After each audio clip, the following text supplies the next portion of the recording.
Happy 4th of July from the Expedition 73 crew, currently aboard the International Space Station.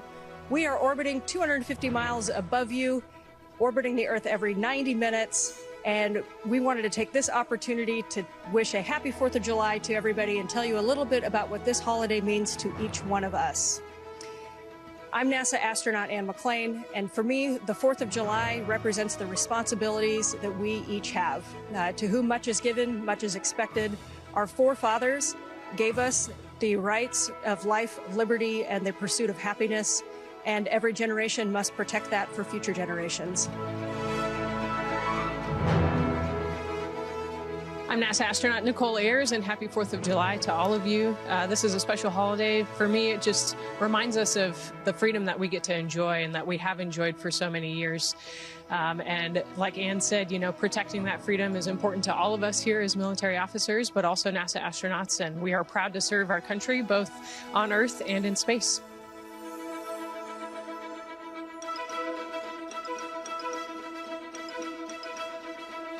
And I'm NASA astronaut Johnny Kim. And when I think of the 4th of July, our American independence, it's a deep day of reflection for me. It's about remembering so many of our important American ideals of freedom and democracy and unity. And it's about honoring those who came before us, who gave so much thought and sacrifice to be part of something greater than themselves.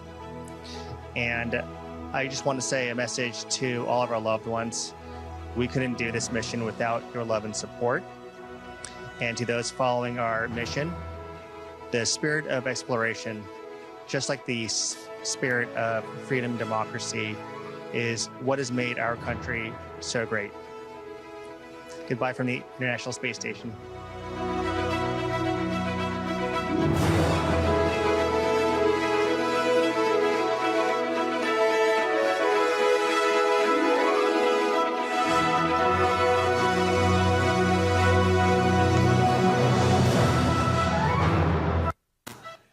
Oh my God. What about, I know, I was going to flip my mic around and see if I could make it float and levitate. You know, oh my God, what about that hair? Made me want to grow my hair just to go into space, but also the weightlessness. Oh my God. Everybody say, oh my God. Oh my God. I'm saying that because today my lesson is called, Oh My God Life. So wasn't that a great way to start? I mean, what a better tribute to this 4th of July that we had. You know, I loved what they said, those 3 astronauts. Just think about that. Take a moment to think about these 3 are up in a little tiny capsule floating in infinite space. And that there's that incredible technology to make it be that we could just see them as if they're in this room. I love that message, and I love when they flipped around. That was just my favorite part. But, you know, they talked about the responsibilities that we all have. They talked about the things we have heard for so long, you know, life, liberty, the pursuit of happiness, the pursuit of happiness. They said freedom we've enjoyed and our responsibility to protect our American independence, remembering so many of our important ideals like freedom and democracy, how people fought, sacrificed to be part of something greater than themselves. Greater than ourselves is really imperative, you know, because just the power of one, when 2 or more get together, as Jesus said, there I am in the midst of us, in the midst of them. And to those that, I love when the last astronaut said, and to those who follow the spirit of exploration. So I love that energy. You know, and where we are in this room is the exploratorium of life, because what we're all about here in this room, in this unity room, in this new thought movement, is we're all about inner exploration. So we're all inner space explorers. Do you get that? Whether you've been here for the first time or the 101st time, all of us are on that inner exploration. And one of the things that was spoken of that I think really hit my heart was the quote from the Bible, which is, to those to whom much is given, much is expected. It's actually in Luke 12:48. For to those to whom much is given, much is required. So, you know, the thing about that, much is required, what does that mean? To those to whom much has been given. I don't know about the rest of you, but this idea of, oh my God, how many times have you heard that in your own mind or someone else's over this past roller coaster of a week, of a month, of a year we've been going through? So many things where just go, oh my God, what's going on? Anybody heard that in your own mind? Is there anybody besides me that has not gone, oh my God? And it's kind of like, oh my God, comma, life. Well, today we're going to talk about something else. We're going to talk about, oh my God, life.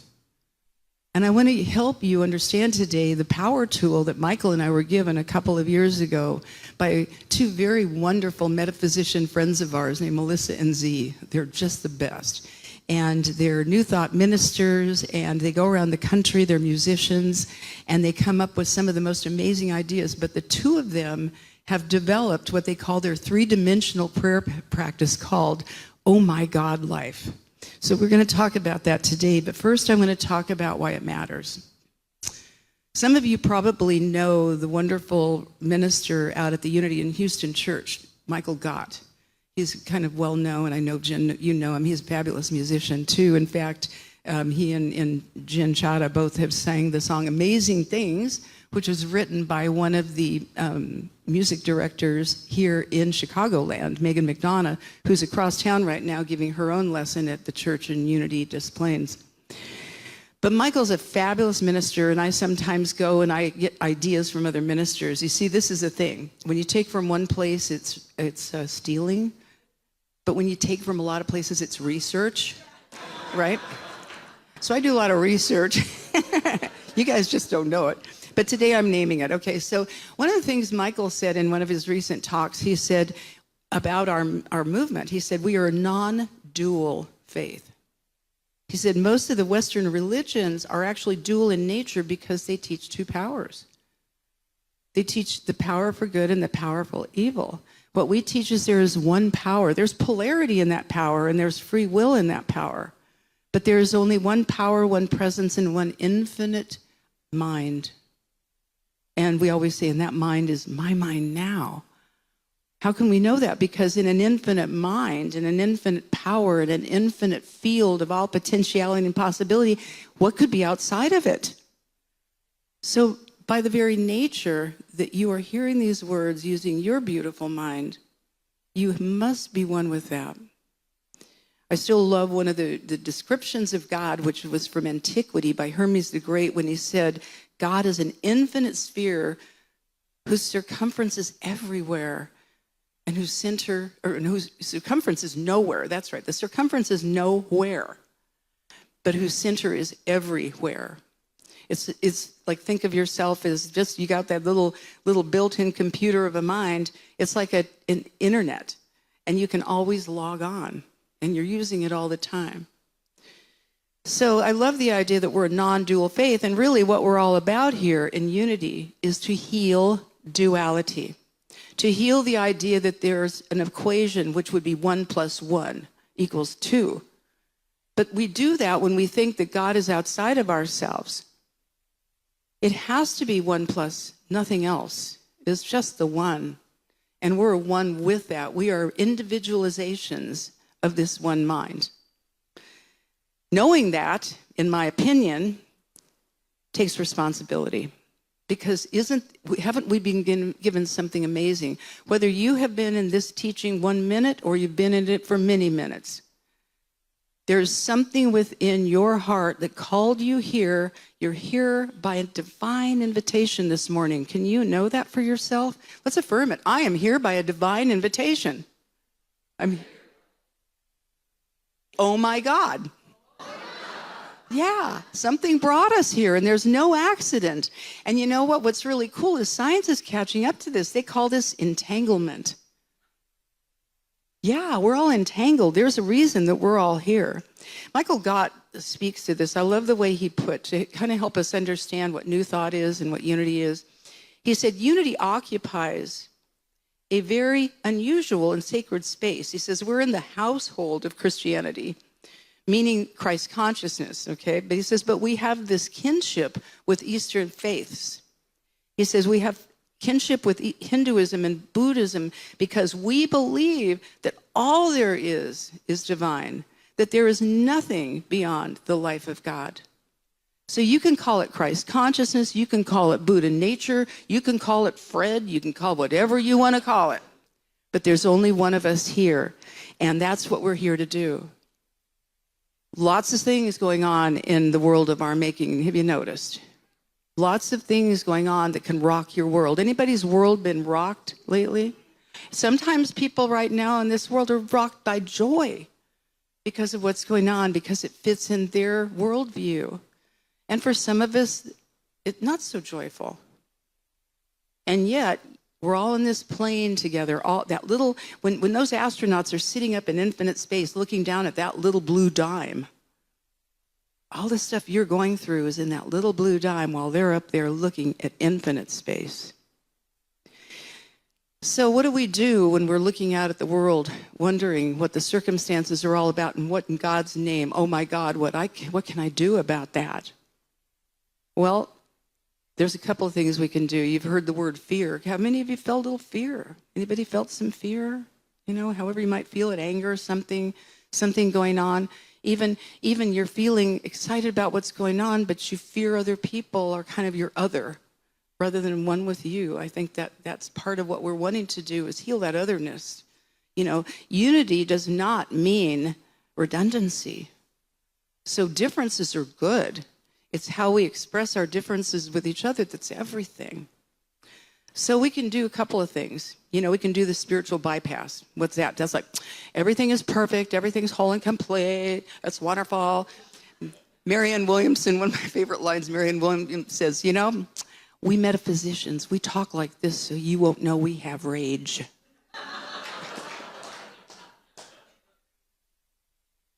You know, and then we can also do like we feel the fear, and they say there's the acronym for fear is false evidence appearing real. You might have heard that. Michael's got one, you know, face everything and run, right? But Dennis Merritt Jones came up with a different one. He came up with an idea, face everything and rethink. And that's what we want to talk about today. How do we rethink? So I want to help you guys get a power tool that Michael and I have, that we have been working with and we've worked with over the years since we discovered it from beautiful Melissa NZ. And you know, I've been in this teaching for 42 years now, pretty incredible. And I feel like a newbie, but thank you. Yeah, I'll take it. And I can tell you, tried and true, I believe it more now than I did in the very first time. So I'm going to share some ideas with you before I present the power tool. And here's one of them on the slide. Let's see if I got the, make sure okay. This is a quote from Dr. Ernest Holmes, who was founder of religious science, which is akin, you know, sister cousin of unity. And he wrote, everything is one. It comes from the same source and returns back to it, again to it. What we see comes from what we do not see. This is the explanation of the whole visible universe. The substance that we deal with in itself is never limited. Because we are limited is no reason why the universe should have limitation. Our limitation is only our unbelief. We are not limited by actual boundaries, but by false ideas about life and by a failure to recognize that we are dealing with the infinite. The power and substance behind everything remains infinite. I love a quote by Wayne Dyer where he says, no one knows enough to be a pessimist. How can we know enough in an infinite mind to figure that we're pessimistic? It's a way to use mind, but it's probably not the best use of mind. Next slide. This is actually by Mel Schwartz, who wrote a book about quantum physics and how to apply it. And his quote is, to free yourself from repeating harmful and confining wave collapses. Now, what is a wave collapse? Infinite possibilities are waves. Scientists have proven it. We are living in the field, an infinite field where there's any potentiality or possibility until we focus on it. They call it measuring or collapsing that wave. And when we collapse a wave through our mind, the collapse is called, now we have a particle, and we begin to bring it into manifestation. So Mel says, consider this possibility principle in the nanosecond before your next thought. You are in a state of pure potential. Whoa. Okay, let's hear it. Oh my God. Next slide. So, turning into the energy of your future. This is Joe Dispenza. How many Joe Dispenza people do I have out there? Quite a few, yeah. He's pretty interesting these days. He is one of those that is like sort of a bridge between science and spirituality in this field of the quantum and new thought. He says, turning into the energy of your future and intentionally observing that potential in the quantum then causes infinite fields of energy to collapse into particles, called a quantum event. And that becomes an experience that you can manifest in your physical three-dimensional world. So I want to share with you this power tool that we call the Oh My God prayer, which Melissa and Z refer to as their three-dimensional prayer. So let me give you some backdrop. In August of 2023, after Michael and I had met Melissa and Z, they'd been one of our music team, that we had at one of our conferences. Michael and I went to Pacific Grove where we'd met, out to Sea Mar. It's beautiful by there. And all the time I'm on the plane for 4.5 hours, I'm reading Melissa and Z's book called Oh My God, Life. And so I taught it to Michael, this idea, oh my God, life. And what it's all about is starting with gratitude, not only for what you have right now, but also to think about what it is you desire to see in your world. And this is not about materialism. This is about using your mind in an effective and affirmative way. So you start visualizing what it is you'd love to see in your world. And the two of them would get together and they would help each other with this when they do their prayer time. They would go, oh my God. And they would just get into it, because what's happening is when you can do an oh my God to an idea, you begin to infuse words with feeling. And here's the deal. We're working with infinite law. The law just says yes to whatever we put in front of it. You've heard of the law, I'm sure. I hope you have. And if you haven't, hang out, because you will. But there's a law of mind that works not separate from us, but through us, how we think about what we think about, and it is part of the unity principles. So what they would do is they would do this all the time. They would think about what it is they desire. They would get excited about it. They would give gratitude in advance, and then they would augment it and amplify it by going, wow, beyond my wildest dreams, better than I could have imagined. And they would use this in their prayer time. So Michael and I were playing around with this. We went to Central Coast. We're having a beautiful vacation. We rented an electric car. We could barely understand how to use it because it's all by computer. But we started having demonstrations using Oh My God. We discovered that the entire time we were there, like 10 days or whatever, we never once even had to go outside of the hotel we were in to find a place to plug in the electric car, which had been my worry. I'm thinking, oh my God, what if we run out? Oh my God, using it the wrong way. What if we run out of, power here? Never once. Every time we pulled into the hotel, one of the ports was open, and we just pop right in and go, oh my God, better than we could have thought. And so we kept doing this, and we had little demonstrations all along the way, and we continued to do the oh my God, and it got fun. It's a fun thing to do. It's a lovely thing to do with your mind, to think about not what's gloomy and could go south on you, but what's possible. What's possible? Am I willing to know what's possible? As Rick Holden says often, he says, I use the phrase, what if? Well, what if this idea happened? What if this amazing idea I have could happen? And just play around with it. And you just, oh my God, things could be different. So we came back from that trip, and immediately we were going over to the Parliament of World Religions, which out of all the places in the world in 2023 was here in Chicago. And so we had booked ourselves. We were tired. We'd had this long trip. We got home, took care of a few things, and then we had to trot down to the Parliament. We were planning to get there early afternoon. We didn't get there till pretty late.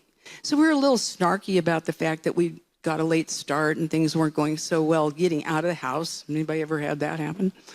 And finally we got down there. We'd had to repack bags, all that kind of stuff. Anyway, we get there. And we had ordered a room. Michael had told him he wanted a king bed, This is at the Hyatt Regency right at McCormick Plaza overlooking Lake Michigan. And he had told him that he wanted a king bed, upper floor with lake view. And they'd given our room away.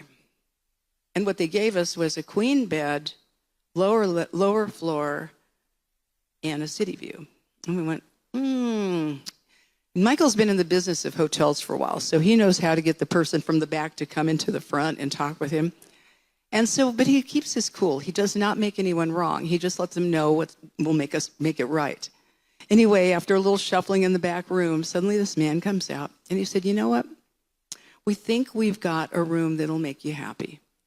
And so he gave us the key to a room that was up on the 33rd floor, which, by the way, is the top of the Hyatt Regency. First slide. So we walked into the room, and did we get our view or what? Look at that. That chair is opposite our bed. And it's a small room, but that chair is looking out at, we have two sides of views. Isn't it gorgeous? So we get to see the sunrise on the lake and all that kind of stuff. So we were going, oh my God, this is beyond our wildest dreams, this view. We never thought they really did it upright. Next slide. And then I turned the corner. And I started walking down a hall. This was like a dream. You have these dreams, don't you, where you like something happens and you walk down a hall and a whole new chamber opens up. We start walking down this hall. We walk past a second big bathroom, and now we walk into a penthouse room. Next slide. This is our penthouse. This was our room. We had a bedroom. We had 2 bathrooms. We had a sitting room. We had a wet bar. We had a big screen TV. And we had yet another set of windows, floor to ceiling. We had 3 walls of windows. We were jumping up and down. We were only planning to stay there till Thursday. We told them, and we called them and said, we think we'll stay till Friday. So, oh my God, right? But wait, there's more. So we are grooving on this because we're going, we're first-class people in a first-class world, living a first-class life. We claim it, we name it, we say, oh my God, better than we could have ever thought of. And we were in the Parliament of World Religions, filled with love and doing Sufi dancing and having all this fun. And on Thursday night, we go around to go get cleaned up, to go out to dinner, and we walk around to our hallway, and they've locked the door. And now all we've got is our little bedroom, but all our stuff's also out there. So we called them up and we said, we think housekeeping goofed up. They've locked our door and we can't get into our things. So they send up the security guy. He opens the door for us and he's going, oh my God. He's looking at our suite. And he goes, this is gorgeous. And he goes, by the way, do you all know that the air and water show is tomorrow? You have window seats out till there. She goes, you guys need to stay late and just kind of hang out in that. So we thought, well, that sounds terrific. A little while later, the phone rings as we're almost walking out the door.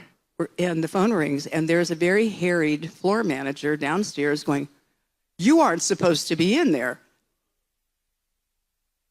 What had happened is apparently somebody had forgotten to lock that door. But I ask you, were we supposed to be in that room? Why? Oh my God. It's called right of consciousness. It was one of the most magnificent demonstrations. And that's when I say, when it is said that to those to whom much is given, much is required. But there's a flip to that. To those who give much, much is given. And it's all a matter of working with consciousness. Don't you have moments in your life where you've been able to prove this teaching, not only in the best of ways, but sometimes in other ways? Because no matter where we go, there we are. A friend of mine used to say, I'm thinking a thought. What am I thinking? And do I want the experience of that thought tomorrow? So we can go on to head on to that. Next slide. It turns out that what we were in was the Hyatt Regency's grand suite, the finest room in the place. And our answer to them when they said, you have to move on Thursday afternoon, we said, no, we're here and we're staying until tomorrow afternoon. And if it's all right with you, we'd like to stay a little longer so we can watch some of the Air and Water Show. And we did.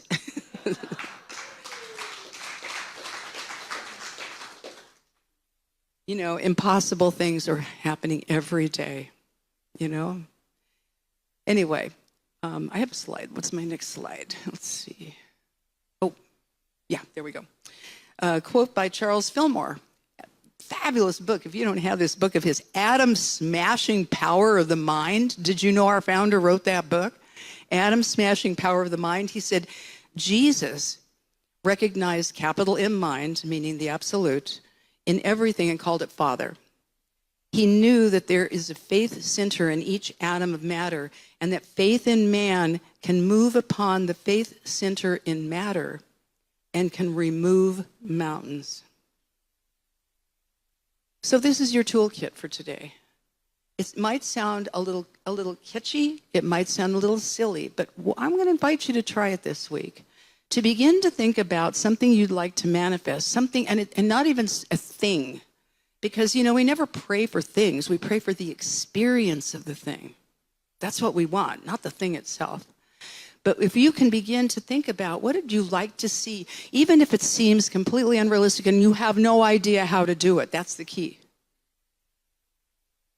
Reverend Dr. Michael Beckwith says, out of nowhere, out of no way, a way will be shown. So it's our idea to get the old bloated nothingness out of the way so the divine circuits can flow. And the key is to begin to not say, oh my God, life, but oh my God, life. Let's do it. Oh my God, life. So changing your thinking does change your mind and change your life. And we are in unity. We are infinite variety. And I want to leave you with this idea. I'd like to know, most of you guys, I know a lot of you that are here, and I don't know you yet. I don't know you yet online, but I think I know your heart. I know mine. And then most of us, if you've been around this teaching for any length of time, have probably heard a story. Nobody even knows it's true. It's a teaching story about a little boy that's walking on the beach, and he's picking up starfish that have been washed up and that are dying on the shore, and there's hundreds of them. How many have you heard this story? Whole heck of a lot of you. Okay, so the story goes that the little boy is walking along the beach and he's picking up these starfish that were otherwise going to die, be dried up, and he's throwing them back in the water. And this older man comes up and he sees the child and he says, "What are you doing?" And he goes, I'm saving these starfish, and he's throwing them into the water. And he goes, "Well, look at, there's so many of them. What difference does it make? How can it matter?" And the little boy, the answer is, picks up the starfish and says, "It matters to this one," and throws it in the water. I've heard that story so many times, and this week I heard it through different ears. This week I heard it through the ears of the I am within myself. And so my answer to the question, what does it matter, that old man asked, my answer to that question is, because it matters to me. That's why we do what we do. So when we see what's ours to do, it's not about what's out there. It's not about making things right. It's seeing things rightly. Each one of us is the power of one. Can we have an amen on that? Amen. Yeah. Oh my God, you are the power of one, and so am I. Oh my God. And so I want to bring some of that energy in for you right now. I want to show you a video by our wonderful Melissa NZ, which I think explains it pretty well. Go ahead. Thank you, by the way. One world, one people, one hope, one life, one voice, one song, one spirit, one light, just one. Only one. One choice, one freedom, one truth, one light, one joy, one peace, one power, one life, just one.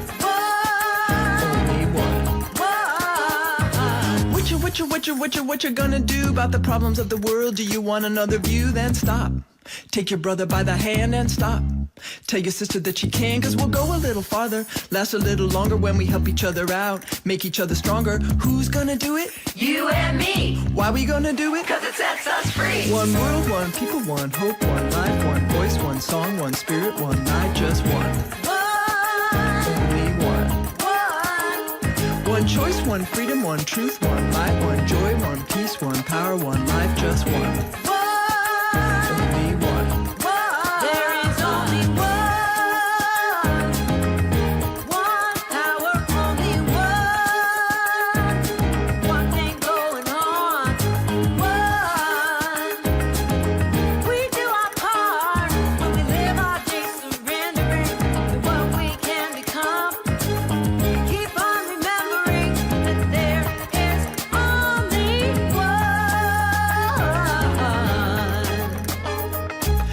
say no way, I won't do it, not today. Maybe when I'm richer, or stronger, or kinder. Then I'll be a good boy, then I'll be a nice girl. Then I'll help the people with the problems of the whole world. Whoops, try again, cause there's another way. When you share a little love, it'll make your day. It'll make you richer, and stronger, and kinder. Now is the time, it'll blow your mind. One world, one people, one hope, one life, one voice, one song, one spirit, one life, just one. Only one. One choice, one freedom, one truth, one light, one joy, one peace, one power, one life, just one. Only one. There is only one. One power, only one. One thing going on. One. We do our part when we live our days surrendering to what we can become. Keep on remembering that there is only one. There is Share only your love with the one, share your joy one power, only with the one, share your truth with the one, share your spirit with the one, cause there's only one. Share your voice with the one, share your peace with the one, We do our part when we live our days share your bliss with the one, share your soul with the one, cause there's only one. Share your world with the one, share your power with the one, share your there is only life with the one, cause there's only one. Share your hope with the one, share your truth with the one, share your there is only with the one, cause there's only one. Share your life with the one, share your bliss with the one, share your soul there with the one. is only one.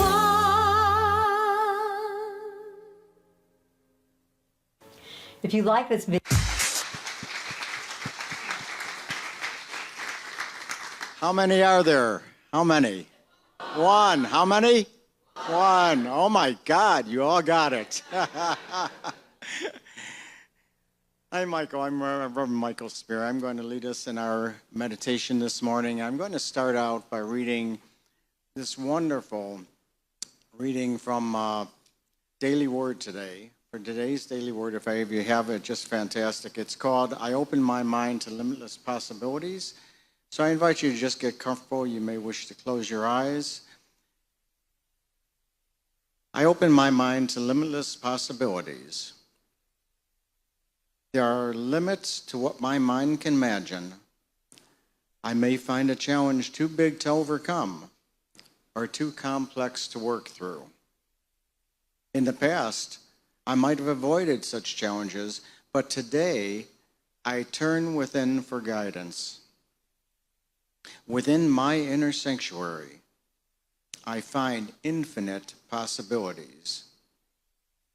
Through God, nothing is or ever could be impossible. As a spiritual being, I open my mind to these possibilities so that they can enter my imagination. With spiritual sight, I begin to apprehend what is possible. I emerge from my prayer time filled with inspiration and clarity, ready to take the steps necessary to make my vision a reality. I return again and again to the limitless field of infinite potential where I can claim divine ideas and know the presence and power of God is in and through all things. So right here and now, I take these ideas, this knowingness that there is only one, and I am a divine, unique, individualized expression of this one. I am a unique, individualized expression of this one. And knowing that there is not a place where God is not, whatever power I choose to call this infinite intelligence, infinite life, infinite power, infinite knowingness, it's everywhere present, and I am an expression of it. All of the qualities that I know as Spirit are present through and as me, literally as me. These powers of life, love, light, power, peace, beauty, joy, abundant prosperity, radiant health. That is how I was and am created. In each and every moment, this magnificent power, the quantum field of infinite possibilities, is working through and as me. I am never separate from it because there is only one. I am never separate from it. I am expressing it in this very moment. And do so every day through my thoughts and beliefs about life. And in this knowingness right now, I set myself free into a newer and greater way of being. I release myself this morning and in this now moment from any feelings of limitation that I may have experienced up until now. I let go of them because I know there is only one, and I am part of this infinite field of infinite possibility. I open myself up. I open my arms wide to receive the flow of infinite good in my life. And I know as I receive this infinite good, I know exactly how to use it, to do that which is mine to do, to live life in a way that fulfills me, and in so doing, I fulfill all those around me. And this planet is a better place because of it. I see infinite love and infinite peace within me right now, right here and now. Infinite love and peace fills me. And in doing that, and knowing that, and accepting that, I fill and surround this entire planet with infinite love and infinite peace. So I breathe into this idea, this beautiful life, this thing I call life, knowing that it expresses through me, as me, in each and every moment, each and every day. For this, I am so grateful. So grateful. I say thank you, God. Thank you, Spirit. Thank you, infinite knowingness. Knowing that this word I have spoken is fulfilled and complete for each and every person, for myself. I now release it. I turn it over to Spirit, knowing it is done and complete. And so knowing, when we release this word, we let it be so by saying, and so it is.